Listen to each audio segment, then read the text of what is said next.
God's timing is always perfect. And we just ended a series.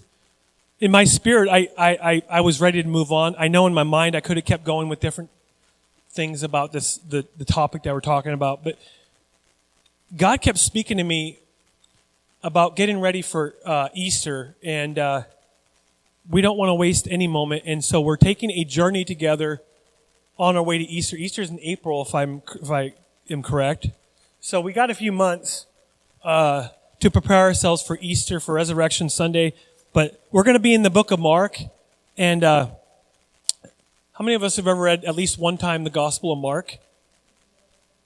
Okay, how many of us, this is not a trick question, how many of us, the book of Mark is our favorite of the Gospels? Many people will be like, no, John, okay? How many of us, when you first were a Christian, you read the book of John? That was your first gospel? I thought so, yeah. Me, book of Mark. I love the book of Mark. I love how now I'm not saying that the rest of them are not action-packed, but I love how Mark, he has a very distinct perspective on it. He has a Jesus who, and when I say waste time, I don't mean in a bad way, but he doesn't waste time by trying to set up a scene. Sometimes when you read a novel or you read a book, sometimes novels you can get lost in details. If you read Luke, he's very detail-oriented, you know. In the original Bible, they didn't have verse numbers, but even how they put verse numbers in the book of Luke, there's chapters of 70 some odd verses, come on. Mark is boom, boom, boom. Jesus immediately did this. Immediately he does that. He goes here. And it's I read this thing. I read a few chapters this last week, and I'm like, it's like a sprint, and I'm tired when I read it. But it's amazing how much the Gospels, Matthew, Mark, Luke, and John, flow together, and they teach us about who God really is. I love the book of John because I took a whole class. This is how nerdy I am, but I took a whole class in college about just the book of John. And then another class was called the Synoptic Gospels, which is the rest of them, Matthew, Mark, and Luke. Okay? Matthew, Mark, and Luke are very similar in story. You might even if you read Matthew and then Mark and then Luke together, you're going to see some of the exact same things, word for word. And you go, what's the point of that?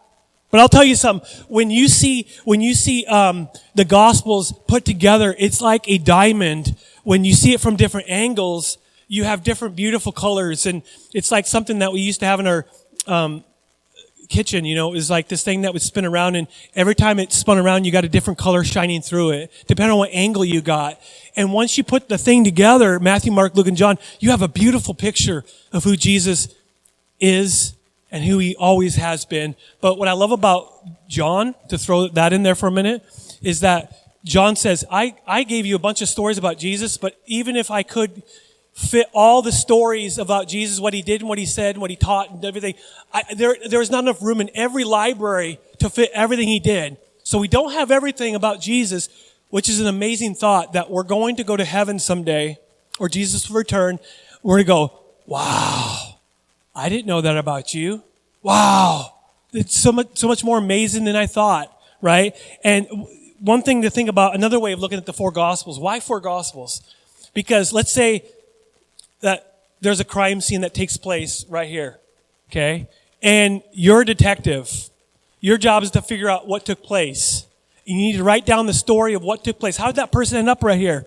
So you ask four people one was over here, one was back there, one was over here, and one was drinking coffee over here. And you all ask them, okay, what happened?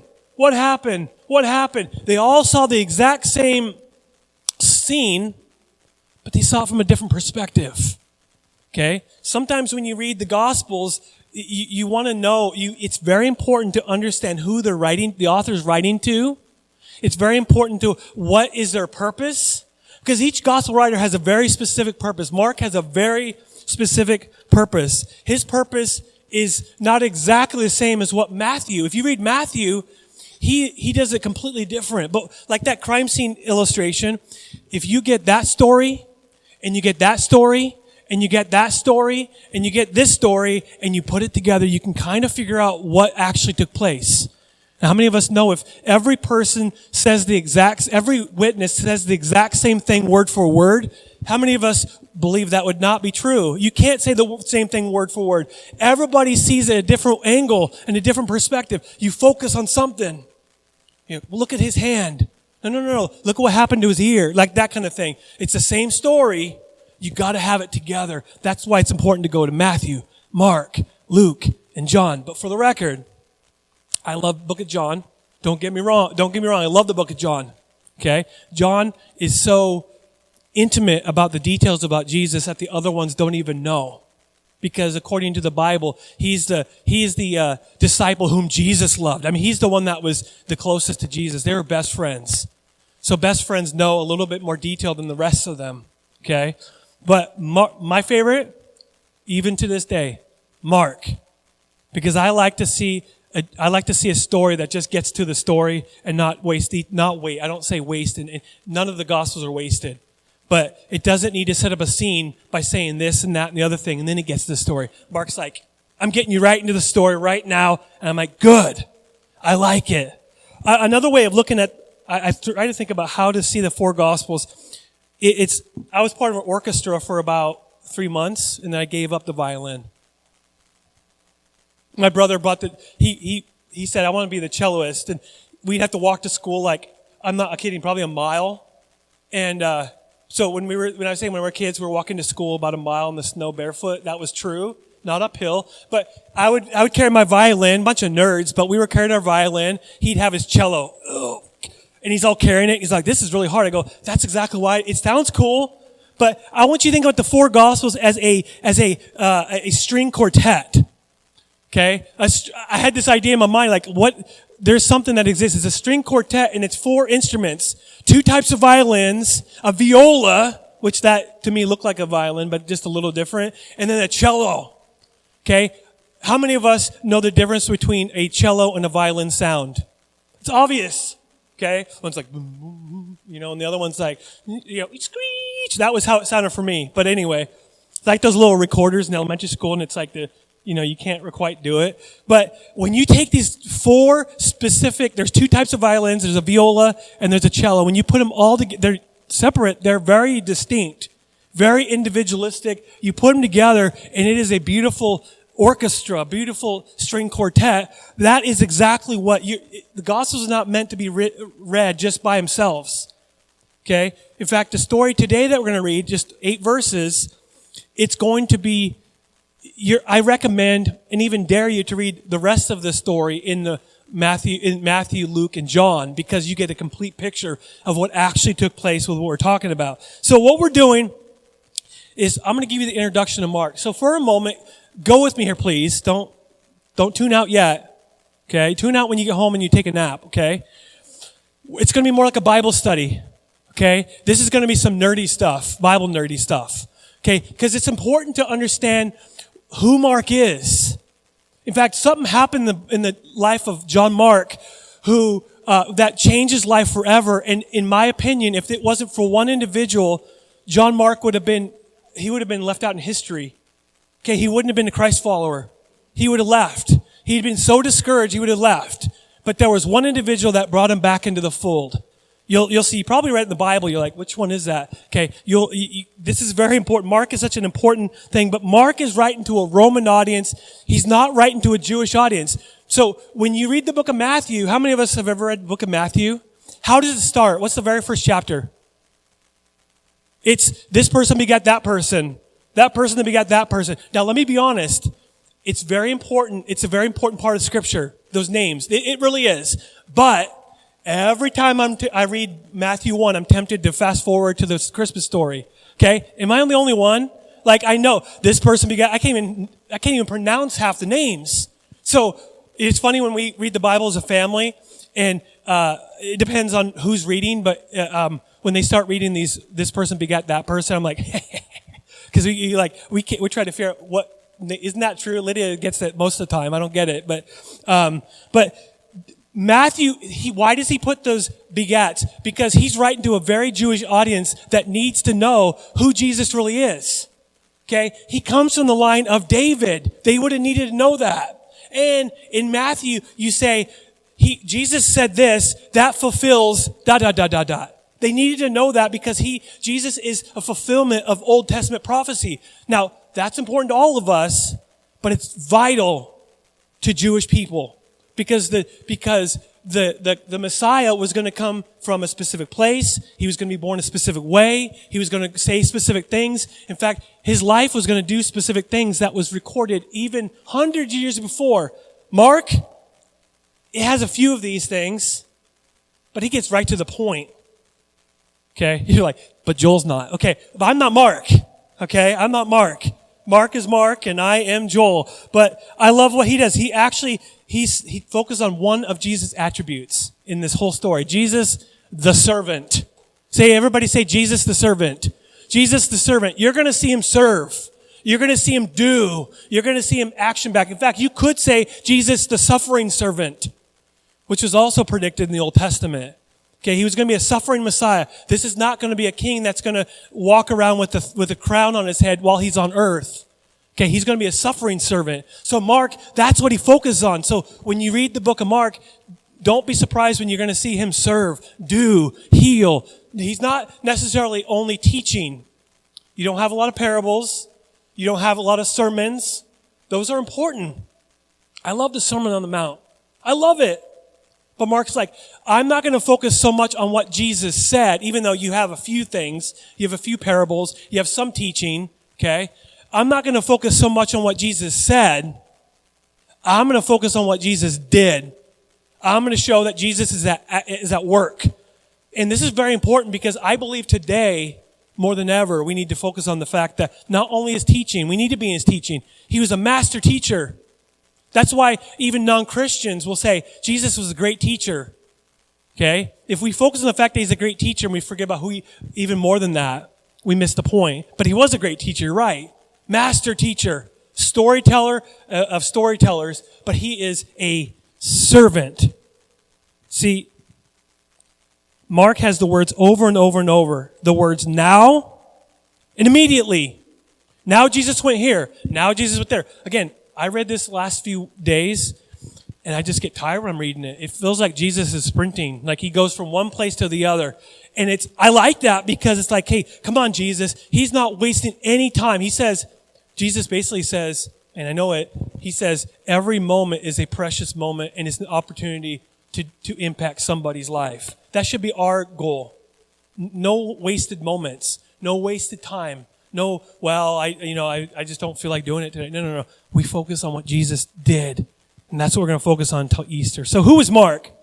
Now, this is important to figure out who wrote the book.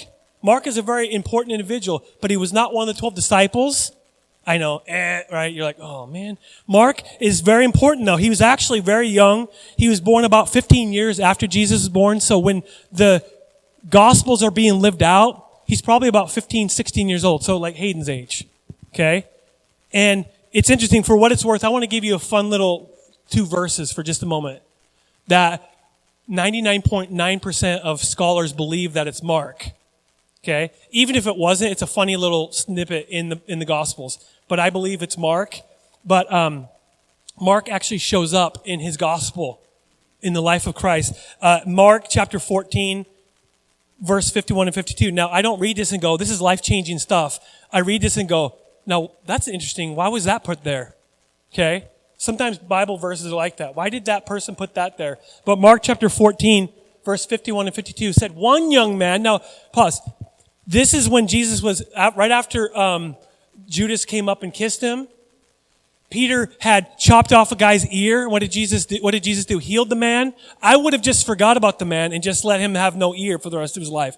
But Jesus is a lot better than me. Okay, he healed the man, and then as they're taking Jesus, these guards, they're taking everybody around them, and there's this young man.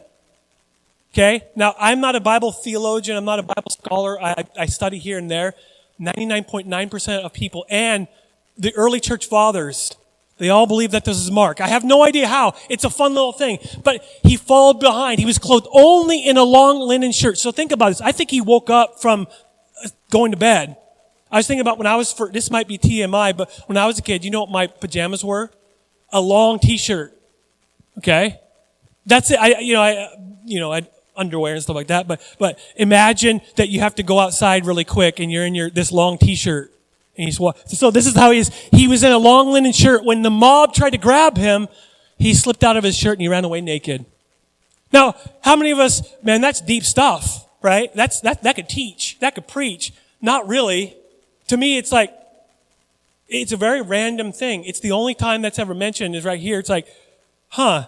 But notice, if it is Mark, notice that Mark doesn't use his name. That he was the young man that was running around town naked back to his mom's house, right? I mean, so I throw that in there as something for fun, trying to build this story about who Mark really is. He's a young man who got to witness Jesus, saw Jesus firsthand. He heard the commotion about Jesus being arrested, ran out there in his pajamas. He said, wait, and he's probably trying to get in the middle of it all. The guards try to grab him and he slips out of his shirt and he runs away naked. Wow, that is a very good story. I think I'm going to have that printed on a cup, right? A coffee cup.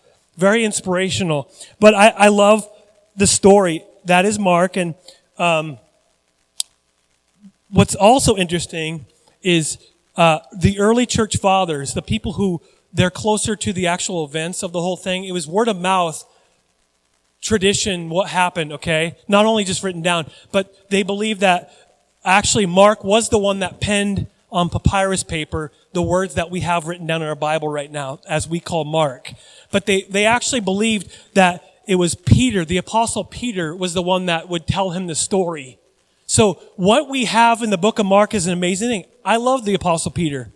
You know why I like the apostle Peter the most? Because he's, to me, don't take this the wrong way, they're all human. They're all like bozos in their way. But Peter seems like he's the biggest bozo, right? He is the biggest bozo, and it's part of the reason why I believe the Bible to be true. Because if I'm painting myself as this person who's walking with Jesus, I kind of want to paint this picture that Joel never screws up. And he always says the right thing. And he always does the right thing. But that's just not true. Peter, he goes, here, and he's such a bozo, but at the same time, when Peter was in Rome, he was with John Mark. And he was actually, here, I'm going to tell you this story about what Jesus said. I want you to transcribe it. So we have the book of Mark, thanks to Peter, but to one other individual, which we'll get to in just a moment because it's very important, this one individual. And Mark went by two names. We know him as John Mark. We don't say the gospel according to John Mark. There's already a gospel of John. There's John the Baptist. There's too many Johns, okay? So we say the book of Mark, and I love Acts 12. We're not going to be reading Acts 12, but on your own time, it's a fun little story about John Mark's family. John Mark, his family owns this, they're rich. They have a servant. Peter has been arrested. He's in jail, and they're having a prayer meeting. And in that prayer meeting, they're having one thing they're praying about. And there's some good prayer meetings when it's just revolved around one thought. And they're at John Mark's mom's house, and his mom is named Mary. Yeah, another Mary in the Bible. Okay, that's a very common name. But they're at Mary's house, and when they're praying, they're like, Lord Jesus, release Peter from prison. We know you can do it. Do it again. And then as they're praying, they hear a knock at the door. Because Peter didn't want to just kick open the door. Sorry, I just gave up the story. But, someone's knocking at the door. And the servant girl, Rhoda, she goes up to the door, opens the door. She looks out. It's Peter. And she gets so excited about, closes the door. And goes back to the people. They're still praying. They're like, Lord, deliver Peter. And she goes, Peter's at the door. Nah, it's his ghost. Now, I believe that he's talking about his spirit, but I like how it says ghost. It's Peter's ghost. He must have died in prison, and he's showing up at the doorstep as a joke or something, like saying, hey, I'm dead.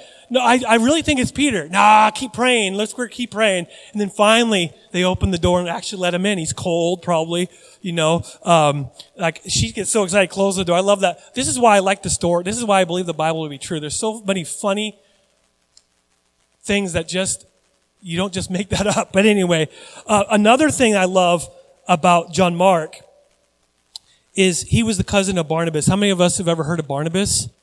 Barnabas, key figure in the New Testament. Do not miss Barnabas. He doesn't get a lot of airtime, and he doesn't even have a lot of verses, not really, in the grand scheme of things. But Barnabas, he was an encourager. Now, I've had a Barnabas in my life. His name was not Barnabas. I've had many Barnabases in my life because I've needed a Barnabas. I've needed encouragement. I needed that. And I've also tried my hardest to be a Barnabas to other people. But anyway, they were cousins. And in the book of Acts, great story. There is three missionary journeys going on in the book of Acts. The very first one, Paul and Barnabas are co-missionaries. They're going around the known world and proclaiming the gospel. They're planting churches. They're putting people in charge of it. And then they go on to the next one. The very first journey, Barnabas goes, Paul, can I bring my cousin? His name's John Mark. Can I bring him? Yeah, sure, he can come along. About halfway through the missionary journey, for some reason, John Mark wants to give up. Remember last week's, if you haven't been on YouTube, do it after. I talked about when you want to give up, like be a finisher. He wasn't a finisher.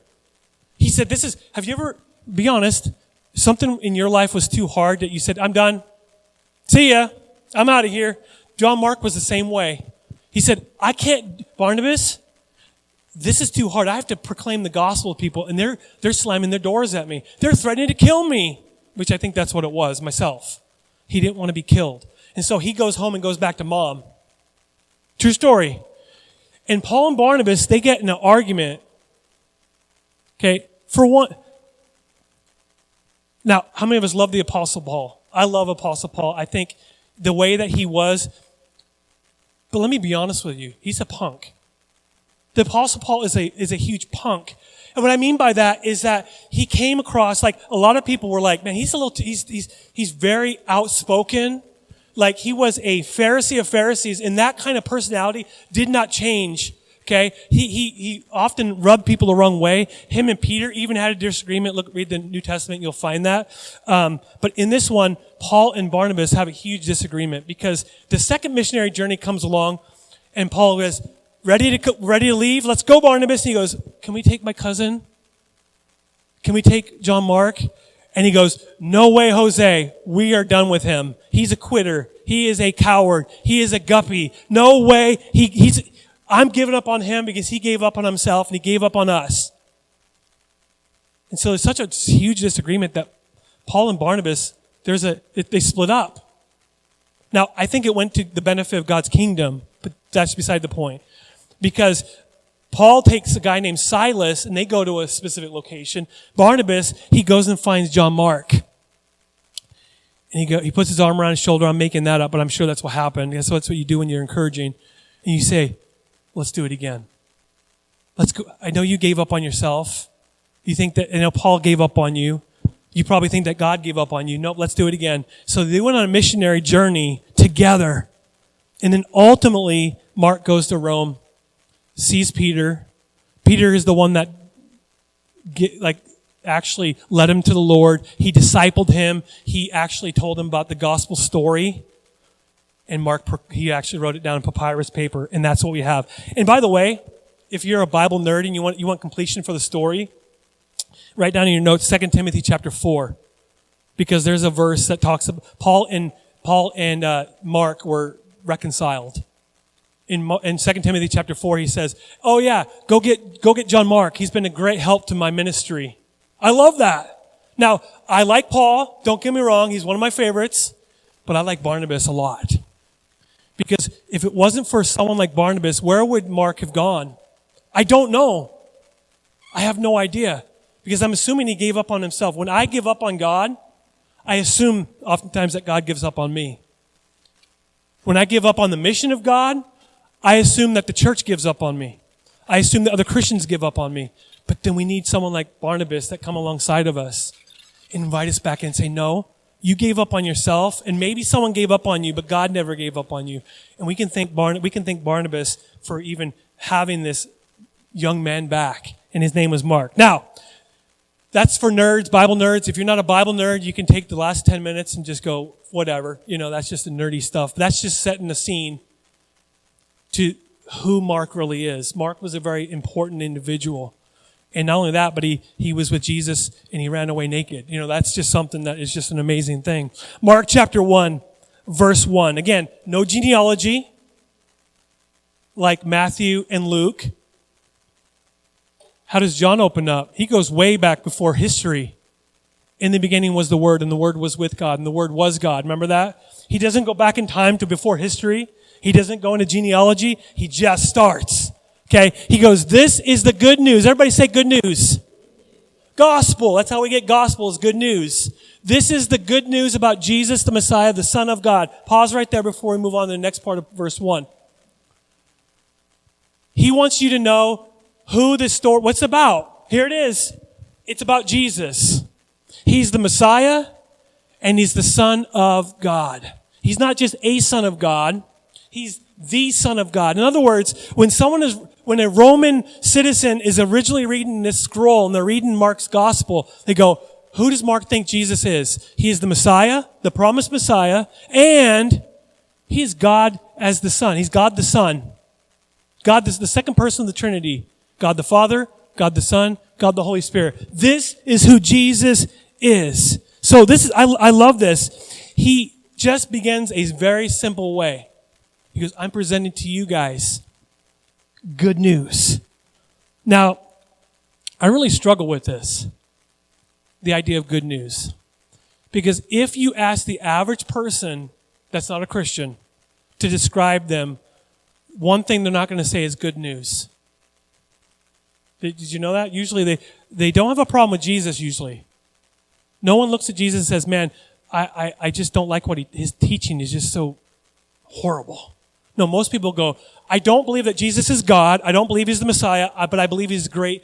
His teaching is just so powerful. Many people will say that. But non-Christians have a problem with Christians.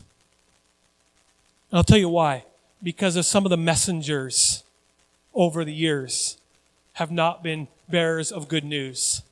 In fact, I was looking at church history a little bit, and there was a few times in history where there were specific eras that believed that the gloomier you were, the sadder you looked, the more holy you were. So everybody walked around with a frown. Like, I'm not joking. They put dirt on their face, and they would almost scratch themselves so they tear up, and so they looked like they were just sad, because they thought that if you were gloomier, that you were closer to God. Because they look at you and go, wow, you've definitely been somehow changed by God. Okay? And they would actually dress in black. What do you wear to a funeral? Black. Okay? In fact, that's why, because a long time ago I wanted to know why priests wear black. That's where it came from. They want to identify with being at a funeral. And so I really struggle with this because I want to be part of the generation of people as Christ followers. We present the good news as good news. In fact, when you see the word gospel, it's more than good news. It's almost like, and it's not a real word, it's like the goodest news. You can't get better than that. You're like, Joel, you could have said great. Okay, fine, it's great news. But it's even better than great news. It is the greatest news ever. You can't top it. So we need to present the gospel. We need to live it out. We need to not be like, oh, how come you look like you've been to a funeral, Dwayne? I'm glad you're smiling though. Why do you look like you're gone to a funeral? Right? In fact, I was looking at different quotes, and I found a quote from Mark Twain. Mark Twain was a Christian, but he struggled. He wasn't completely sold out to it. But in his journal, he actually wrote this quote, and I love this.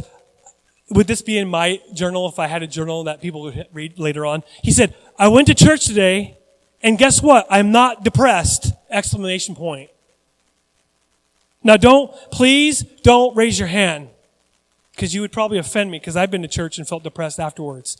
How many of us, don't raise your hand, just raise your spirit. How many of us have ever been to church in the past, sometime, and you felt worse off after church than you did before? Boy, that was very gloomy. I came to church really great, and then I went home and we were fighting, and I was in a bad mood, and I just lost my appetite for anything. I'm done. Right? That's Mark Twain. He wrote that down like he's surprised by it. I actually went to church and I didn't feel depressed. Like I was just like this. We need to live out this gospel as if it's good news, because it is. And not only that, we need to share it as good news. Like, stop acting like you've been to a funeral. Jesus is not dead. He's alive. And he's ready to do it even more. He's ready to keep going and move forward. Mark chapter 1, let's keep going. He's Jesus, the Messiah, the Son of God.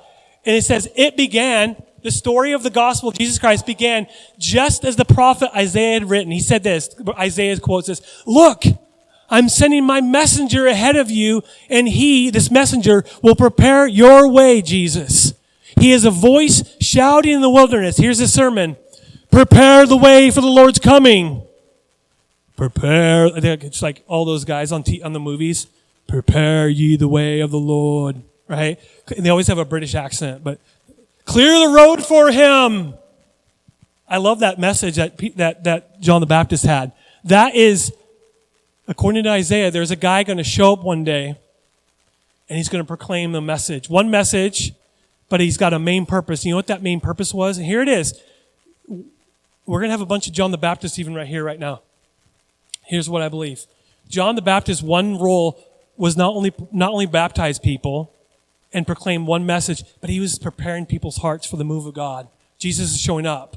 Clearing the road for Jesus to it's funny how we always pray that God would make our path straight, but it's almost like John's job was to make the path of Jesus straight. Like make him come down. I want to prepare the way for Jesus. You know what? In this second coming time, this end times, we have a bunch of John the Baptist here who are proclaiming the good news and preparing the way for Jesus to actually come again. And we're preparing the way for a move of God like it's never happened in history. That's why I'm excited about these. That's why I'm excited about those places that are having revival right now.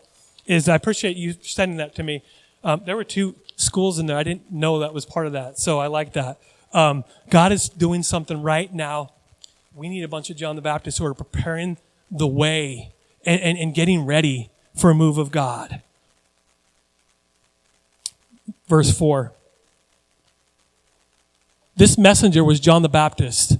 He was in the wilderness, and he preached that people should be baptized to show that they had repented of their sins and turned to God to be forgiven. Did you know there's one common thread in every revival? We could say worship, that's true. There's one thing that's every revival in history, repentance. 100% of the time, people repented of their sin in mass.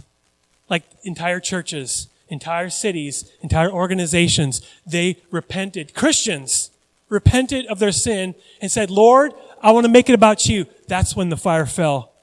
And that's when revival hits. And that's exactly what John the Baptist was doing to prepare the way. He was showing them, you need to be baptized so that you're showing everyone else that you're actually repenting of your sin. You're not just a bunch of talk. You're not just a bunch of air. In fact, I'm not going to read John's account of this, but it's important. Go to John after you get home. Because there's a lot that goes on here. Mark just goes, this is who John is, let's move on, right? But John's gospel, the apostle John, he says that this people came up to him and said, hey guy, you crazy looking guy, are you Elijah? No. Are you the Messiah? No. Are you that prophet that Moses talked about? Nope. Okay, then who are you? And what I love about John the Baptist the most, how humble he is. You know what he could have said? He could have said, I'm from the line of all these prophets, from Zechariah back. I am that man that you guys have been talking about from all the way in Isaiah's time.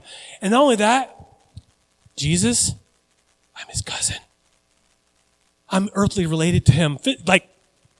How many of us would show off if Jesus was our physical cousin? Wouldn't you go, guess who I'm related to? If I was related to Elvis Presley, I would do that, you know? If I was related to Johnny Cash, I would do that. If I was related to anybody you can think of, you're like, yeah, I'm related to that guy. John the Baptist doesn't even mention that. They go, who are you? He goes, you know what? I'm simply a voice. And I'm preparing the way for Jesus to show up. I love this is a side note, but I believe that the church needs a humble spirit in the church. I cannot tell you how many times I've met people over the last 25 or so years, Christians, who God has done amazing things through them, but it almost builds up this sense of like earthly pride. Like, look at how good I am. Look how holy I am, man. I am so good that God did this through me. My preaching is so good, 5,000 people got saved. That's what Peter could have done. 3,000 people. But anyway, I always add up, round up, not round down. But, I'm such an amazing, but John the Baptist, he goes, I'm just a voice. I'm just a voice. So basically, we need that humble spirit in the church. Basically what that means is let's just keep the message simple. Let's keep it biblical, but let's keep it simple. And let's point people in the direction of Jesus and get ready for a move of God that we've never seen in our lifetime. Verse 5 and 6. All of Judea, including all the people in Jerusalem, went out to see and hear John. And when they confessed their sins, he baptized them in the Jordan River. His clothes were woven from coarse camel hair, and he wore a leather belt around his waist. I think that's why they thought he was Elijah come back to life, because Elijah wore that kind of stuff. Like this is the stuff that makes you itch and burn. Ow, ow, ow, ooh, ah. You ever wore clothing that's like, ow, that hurts. Like it's like wearing burlap. Why would you do that? But anyway, it's like, ouch, right? And for food, he ate, yuck. How many of us have ever ate a bug?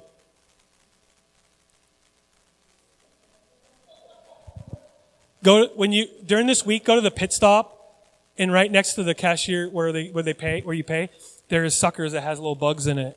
And I dare you to go buy. I should have had a bunch of those and hand them out. That would have been perfect. They're a little expensive, so that would have been a little expensive thing. But for food, he ate locust and wild honey. I'll take the wild honey, but it wasn't filtered. It's probably disgusting. Anyway, but he ate locust. So he was the original hippie. Now I'm only 40, 41, 42, almost 42. And I didn't grow up with the hippies. I will not make you raise your hand if you were a hippie or you grew up with the hippies. But the original Jesus movement in the late 60s, early 70s, a bunch of hippies getting saved. John the Baptist would have fit in. He would have been part of the Jesus movement because he took a Nazarite vow, never shaved, never cut his hair. He was a wild man. He smelled disgusting, never bathed probably. His camel hair, and he wore a leather belt around his waist. He ate locusts, and he's like screaming in the desert. This is a wild man. Now, I love the next part of this. Now, before I move on, these last two verses are where I want to camp out on before we're going to be done. We're not going really deep today. I just want you to be challenged by John's view of Jesus. Now, for just a moment, inventory time for yourself. Who is Jesus to you? He's God. No, just stop. Don't say all the Sunday school answers, right? Just Jesus. Don't just think about it in your life. Who is Jesus to you? Look how John the Baptist, look how he says about Jesus. He goes, John announced, someone is coming soon who is greater than I am. Pause. Would you agree with that in your own life? Duh. Right? God, Jesus Christ, you are infinitely more holy than I am. But look at what he goes on. He says, he's so much greater than me that I'm not even worthy to stoop down like a slave and untie the straps of his sandals. It was so a known thing in the world that when you walk into someone's house, if you were not a slave, if you were just an ordinary individual, taking your sandals and cleaning your feet, that's below you. You're going to get the house slave. Take off my sandals. Right? They kneel down, untie the sandal, put it to the side, and then you wash your feet. Every time that you walk in a house, that was reserved for the slave. And John goes, Jesus is so much greater that I'm not even worthy to be his slave, to serve him like I should. You know what I think Jesus would have done? Stop being a bozo. Stop it. Come here.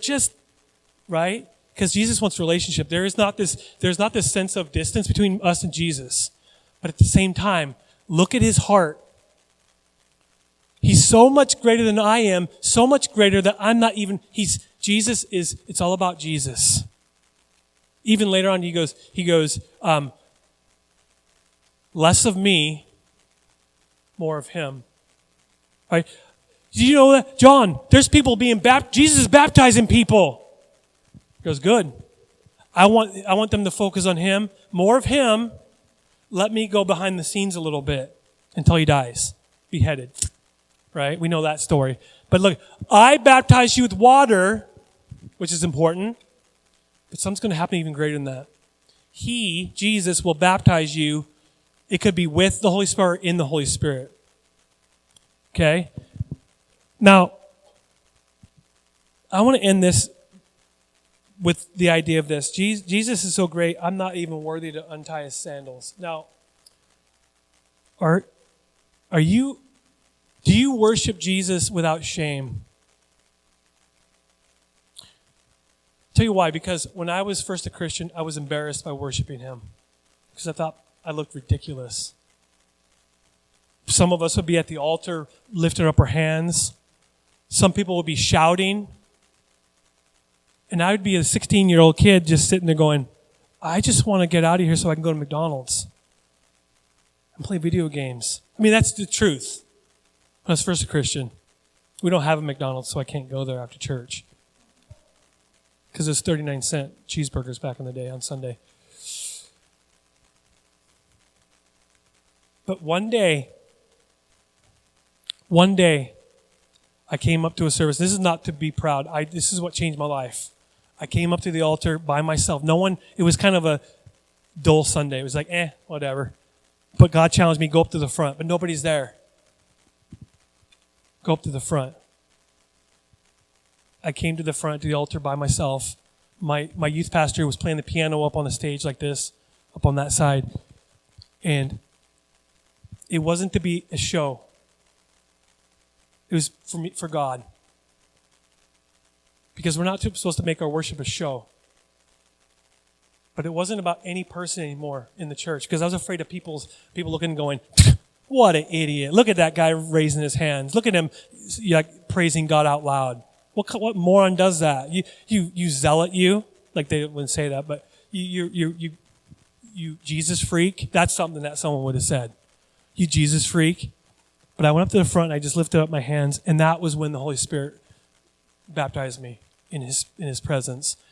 And I am not perfect. Just ask my kid and my wife.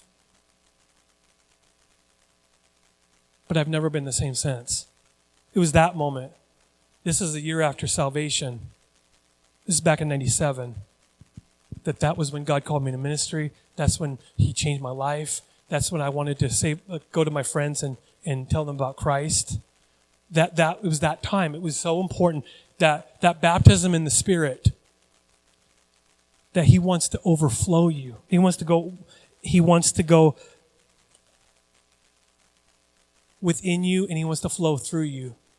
And from that moment on, I don't care if any new people come here. I don't care. Because I will lift up my hands in praise because he's worthy of it. He's worthy of it. And some of us might go, why do we do that? Talk to God when you get to heaven why we do that. I have no idea. Like, I get the symbolism, but like, why? It's surrender, but why does God need it? He doesn't need it, but why does he call? It's for God. So as we close this time, I want to end this with a song on the computer, and it's this is your altar moment here. I want you to seek God for the next. It's a 6-minute song, so please just hang on for just 6 more minutes. Can we do that? Because it's God's saying something very specific, and it's like being confirmed multiple times. And so let's look at this.